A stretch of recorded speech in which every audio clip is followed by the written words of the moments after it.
Felt that in order for us to get to the playoffs at the end of the year that we got to start beating some good football teams, and Dallas certainly has to be classified as a very good football team. But we jumped out early. It was just exceptional play that first half. You know, you couldn't ask for a better first half. Offense, scoring, defense, keeping the other team from scoring, and had some turnovers. And it was just a great first half. Second half, we didn't get much accomplished offensively, and defensively we hung on at the end, which they had 6 seconds to go and they could still win the football game, but we got the interception at the end of the game. Well, I don't think they're playing up to their potential that they're capable of playing up to. They're having a few, I'm not saying they may be having some mental breakdowns, and they're not playing together like I saw them play in the playoffs last year. When I went home, I watched the playoffs, and they were just, one powerhouse. I think they intimidated people, and they had people worrying. I had them on edge, and that's something that we didn't let them do. We stuck it to them at the beginning of the game, and we just stuck it to them and stayed with it. Offensively, I don't think they really, got anything established. They had maybe one play they'd pick up 8 or 9 yards, but I don't think they controlled the line of scrimmage and drove the ball down the field on us like I'm sure they anticipated. So, just totally, it was just a great game. This evening, Norris Thomas, I took it right away from him too, and I'm sure Tony Hill, for a minute, the receiver for Dallas, thought he had it too. So there was no chance with Norris and me. The big thing that you have to guard against, though, Charlie, in that situation, is the interference call. Sure. Well, we work on that in practice. We go through our 2-minute drills. That's what we call them, and you get that 5-yard area, and that's it. Yeah. And you really got to prevent that. Minnesota, I guess, got killed by Dallas a couple of years ago with that play. And the guy on your right here, on your immediate right, has got to be the best center in the game today. Well, this is interesting because Dave Anderson, who is one of the top columnists in the country, and is coming out with an article in Sport Magazine, and I understand we're going to scoop everybody on this. All right. He did a survey of all the centers in the National Football League. He sent it out and he asked them who they thought was the best center in the National, and it was unanimous that the answer was Jim Langer. And Jim, that had to be a tremendous compliment to you, and you deserve every bit of it. Well, I just, it's when it comes from the people you play against, and it makes you feel real good. And after the game yesterday, the way the offense responded to the crowd, I think it was really a thing for the players to experience, the players that haven't been through the crowd reaction that we've had here in the past. And it had a tremendous amount to do with the game, really. And if we can get that kind of support here for the rest of our home games, we're going to be awful tough to beat here. I'll get your comments right away then. Let's get right into the first half highlights. And this opening drive is great, Jim. Coach, here you are coming out, along with the rest of the guys here. The opening drive is going to be something to watch. They kick off, and you get a good return here. Duriel Harris, and he's been looking for that crack, and we can't really seem to give him the running room that he needs, but he's getting as much as he can out of him. And I guess 2 years ago, he led the National Football League in kickoff returns, but we really haven't been able to crack one yet. All right, Jim, here you go.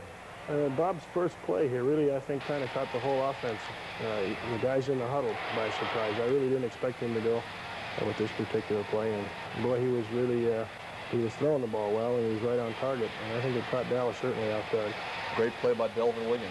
He shakes some tackles there, and I thought he was going to go in, but Waters had the angle on him there, and Delvin tried to cut back, but they had some pursuit coming from the inside. And Bob on the next play throws to the wide-open Duriel Harris, who makes an excellent catch and gets down to the 1-yard line. Gets you the first down there. And then from there, Norm Bulash over that left side. This was just straight, power blocking, things we like to do. We did it at San Diego, and it's pretty tough when you've only got a yard to make to stop the kind of backs and things we have. Now on defense. This is their first play, and gang tackling. Larry Gordon there, Curtis Johnson, and Steve Toll. And here Denherter shakes it loose, and Bob Baumhauer comes up with it. And now here's a great catch by Andre Tillman. Bob went to Andre a lot, and Andre really responded in the early going in this ball game. He really takes a hit here. That takes a lot of concentration to hold on the ball there. That sets you up again right down at the goal, and from here Delvin gets you the touchdown. Just straight ahead. He's excellent at that, Jim. Well, he's a tremendous back, and he's a great person. He's really been a big asset to us. Here you are on the drive again. That was a key play there. That was 3rd and 5, and Delvin got us to 5, and enabled us to keep the ball. Leroy Harris catches this and puts a good move on their defensive people, and Leroy is starting to return to health and do a good job for us. Yeah, they blow the coverage here. They just absolutely nobody around Delvin Williams. Bob moved the tight end on him. I think it confused them, confused their computer. They do use that. Here's Bob throwing deep. Another one into the sun, and Andre just keeps his concentration and makes a fine catch. Here's Bob going to Tillman again, and he's going to get 13 yards here. The big thing here is we kept them, Bob was calling plays when they were kind of looking for runs, and their pass rush then isn't as effective. And here's one, 45 yards into the wind. Garrow healthy again, kicking well. He really felt good about that and said that 45, I can make it. So when he has that kind of confidence, I have to go along with him. Now here you get a sack, and they are aided by 2 face mask penalties on You their could drive. see Kim's left hand. It must have just touched the mask there. It's a quarterback sneak on 3rd down. He caught us off guard there and turned it into a 5 or 6 yard gain. Here he throws to Drew Pearson, and this guy we didn't hear much from at all yesterday. The defense did a great job on him. Got him a first down. He read the coverage there, cut the single coverage, and got the big play. Here's the pass rush. And Ben going to work there, Dewey and Baumhauer. Preston Pearson, pretty good money back, Charlie, huh? Oh, yeah. We keyed on him the whole game. We played a lot of double coverage on their backs, especially Preston Pearson. There's Tim Foley coming up with a big hit. There goes Preston again. This is a draw play that's been plaguing us for about the last 3 or 4 weeks. Everybody sees everybody else running it and puts it in, and we've had trouble stopping it. That was Curtis Johnson there, I think, and Curtis came right up side of our defense. Curtis came up with 2 big plays down there. And Charlie Babb on this one. It was all made possible by Curtis. Here, A.J. Great individual effort there. It was a 3-man rush, and A.J. got the good pressure on him. Made them settle for the field goal. They had 1st and 2, and they had to settle for a field goal. They had 1st and 10 on the 11. They had to settle for a field goal. Here's Charlie Cornelius shaking the ball loose here. That thing really demoralizes the team you're playing against. Gerald Small on a recovery. That's the 2nd recovery for Gerald in 2 weeks. Bob catches him offside here, so we got a free play, and he just barely misses. More, I think Harris gets his hand in there and deflects it. To get the field goal and go up 20-3. It's good to walk away with a 3 when you can't get the touch, and that's what Gerald enabled us to do. He was on the money yesterday. Great interception, Charlie. Yeah, Tim Foley read that pattern and really came in and keyed on Pearson there and made a great play. That's as tough and aggressive as I've ever seen a defensive back go after a football in the air. And you could just see the determination on Foley's part going after it. He said, I'm going to get that football. And he got it. He got it. 20-3 at the half, and we'll come back right after this. All right, so you go in and at the half, you're leading 20-3. You got a 17-point lead. Was there a change in the second half that things were not as wide open offensively, and it seemed like the brand of football that Miami played was more conservative? Well, of course, they controlled the football a lot of the 3rd quarter, and again, we enabled them or kept them from putting touchdowns on the board. They had to settle for field goals, but they did have the football a lot. And we had 3 plays, and we had to punt, and then we got the football back, and Bob had Duriel Harris wide open, and he overshot him by just a little bit, and that could have been a big play for us in the second half. And then later in the second half, we connect with Nat Moore, and Nat turns it into a great touchdown. But there's a flag on the play, and it's called back. So those 2 plays enabled us from really putting points on the board in the second half. And maybe just breaking it wide open. Huh? We tried to generate some kind of run offense because, we wanted to be able to eat up the clock some, and we weren't successful running with the ball in the first half. We only had a couple of positive plays. So we tried to get something going in the second half, and the Dallas defense, when they're geared in there and they were blitzing, they were behind, they were trying to disrupt things, we just had a tough time trying to get any kind of run offense going. And so you're a little more cautious when you're protecting a lead as far as when you throw the ball and how you throw the football. And those are the things, the fact that we didn't hit on the 2 long passes. We hit on 1, but it was called back that kept us from moving the ball. All right, let's get into the second half then, and you'll take a look at it. But it does come out successfully in the end, and that's the bottom line. Here's Tony Dorsett. Shotgun sweep that Dorsett comes around and Staubach hands forward to him. That was a big play on 3rd down. Got him the 1st down. This is a great catch. This guy was listed as questionable during the week with a twisted knee. Tony Hill, watch this. Great catch. I hate to see him with a healthy knee. Benjamin said he couldn't run. Benjamin threw to Tony Hill in college, and also Lofton, who was the #1 draft choice of the Green Bay Packers. There's a sack on Roger Staubach. He fumbled, but he rolled right over on it. And here's Staubach. Again, he's throwing for Hill. This is a great play by by Norris Thomas. Norris really made a great play there. That could have changed it. It gotten them going, Dallas, that is. So they settle for a field goal, and again, they come away with only 3 when they were hoping for 7, as they did many times yesterday. Here's probably their best-looking running play. We did a good job against. They had 89 yards rushing, and that was, of course, about half of it, I think. 20 yards, 30 yards there. I thought this was the lateral back to Staubach pass, but it was a reverse all the way, and we contained it in good shape. And a lot of people around the ball carrier. That makes the difference.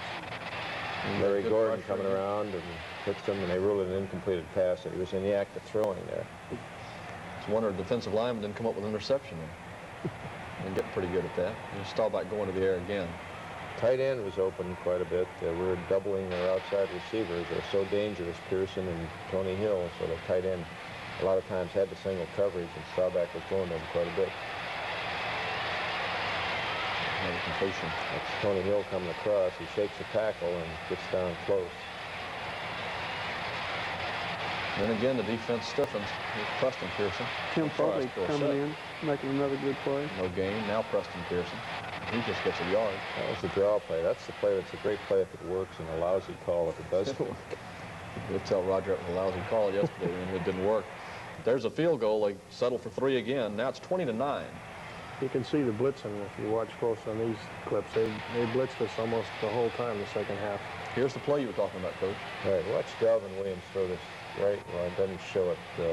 Great block. What a beautiful block by Delvin. He's just a complete football player. He does it all. He didn't run well with the ball. He didn't have a lot of running room, but he caught some big passes for us, and then also threw that key block. But you call and you lose that touchdown. He called holding on Leroy Harris and took away a great play. Here's the pass interference call. Gurriel gets bumped, and it's pretty clear there. That helped us because we had just had 2 15-yarders in a row and had to get out of that hole. Now we go play action on 3rd and 2, and Matt Moore is just coming open, but Jones gets in there, and Bob isn't able to get the ball to Matt. Here's Staubach. This is the play Staubach complains about. He complained that our linebacker was holding their end and kept him from getting downfield, but couldn't have been because the officials didn't call it. Here's Greasy throwing right here. Excellent. On the money to Andre. Andre Tillman, another fine catch by Andre. He had a great day. Those officials never miss. And here's Bob scrambling.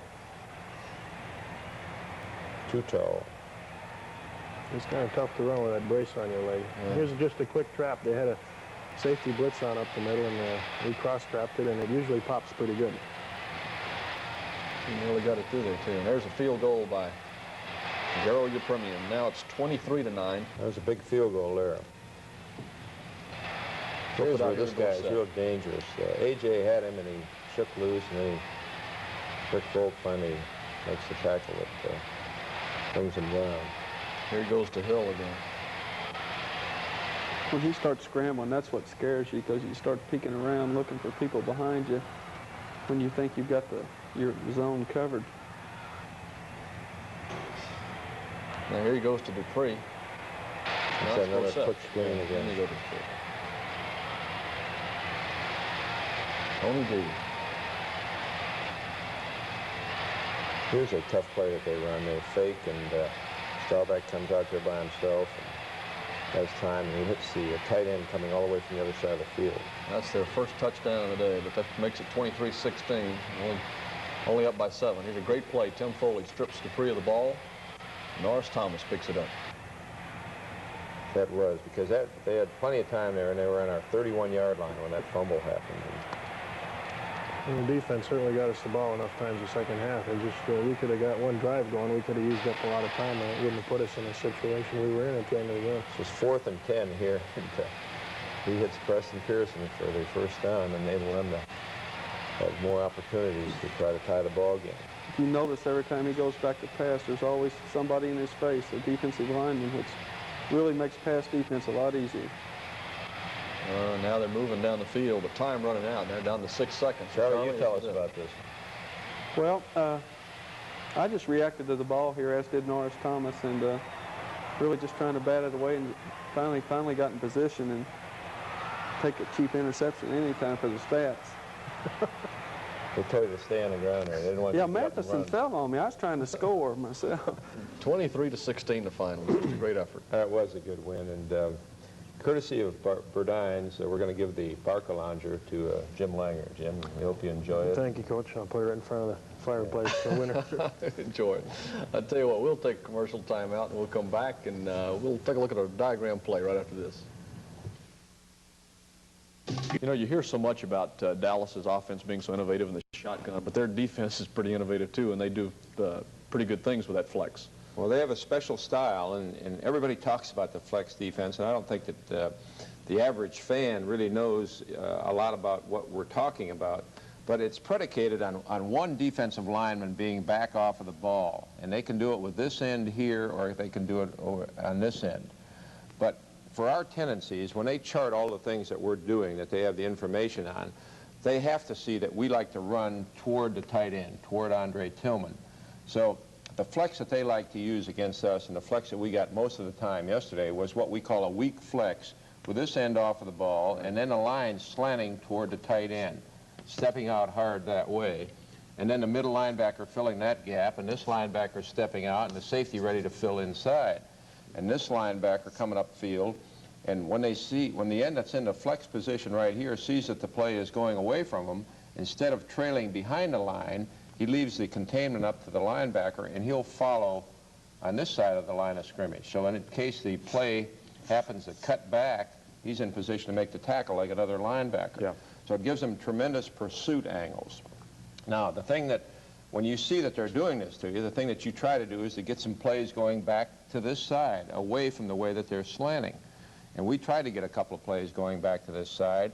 One was a quick pitch that we tried to get to Delvin over here with Boulash or the fullback Leroy or Braxton blocking the linebacker right here, and then the ball being pitched to Delvin and breaking either inside or outside of that block. And we felt that we could do a successful job of that because of the talents that we have. Our left tackle, Kuchenberg, coming off the ball right here. Our left guard, Newman, coming into this position and blocking Randy White, the linebacker. And then on that particular play, they like to bring their middle linebacker behind the line. So we had Jim Langer, who was playing here, pull behind the line of scrimmage and come around and meet him. Now, very few teams can use that adjustment because they don't have centers that can move like guards, and this is one of the things that we were able to do. But the problem that we had with the play yesterday is that D.D. Lewis was crashing in here so tough that there was a collision right here with the fullback. And then by the time that Delvin had the opportunity to make the move, then the blockers were losing their blocks, and the pursuit was coming from the inside out, and they were making the play. But the fact that they do have that lineman back off the ball for a yard means that if we throw the ball on first down and Greasy goes back and we pass, then it takes him a yard to get to his tackle before he gets onto the pass rush. So That's Greasy what makes it vulnerable to a Right. first down pass situation. Plus the fact that they're all slanting one way or another, and that takes them that much longer to get back onto their pass rush. So it's a great defense against the run. And the thing that you have to do is really look to see what you've done yourself and analyze it, knowing that the Cowboys are looking at that, and then try to go against that trend, and that hoping that that would confuse their defensive tendencies. Well, it obviously worked yesterday. We'll come back and wrap up right after this. Coach, it's obviously a very important win, but one I'm afraid you're not going to have much time to, to sit around and enjoy, because every game now is very important. And I would think going to Buffalo this week, the Bills certainly not having the greatest season, but they've got to be wanting to get a certain monkey off their back, and that's the one that you guys have held over them for like 17 games now. We really can't worry about what's happened 16 or 17 games ago, but we have to go up there and respect Buffalo. Ferguson has always given us a tough time throwing the ball. They got Frank Lewis on one side. Chandler's back. He didn't play against us in the first ball game. And they've got a couple of young backs, Terry Miller, and then they went to a new fullback that's doing an excellent job for them. So you got to go up there and play the game. And the thing that we have to realize is that if you go up there and you don't do the job against Buffalo, then it just takes away from the things that we accomplished this past week against Dallas. So we got to get it done. So it's actually from now on, it's a week-to-week situation where you can't afford to make another mistake here. Well, it doesn't look like New England's going to make many, and we're a game behind. So we got to keep pace and make that game at the end of the year meaningful.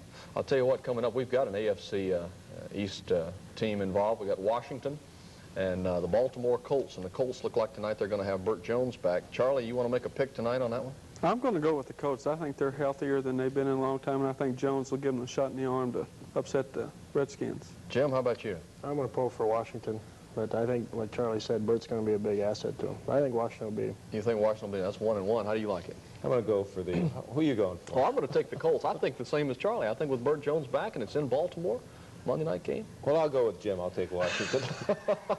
I tried to tell you about Atlanta last week, but I won't bring that up. Thanks for being with us. We'll see you next week after the Buffalo game.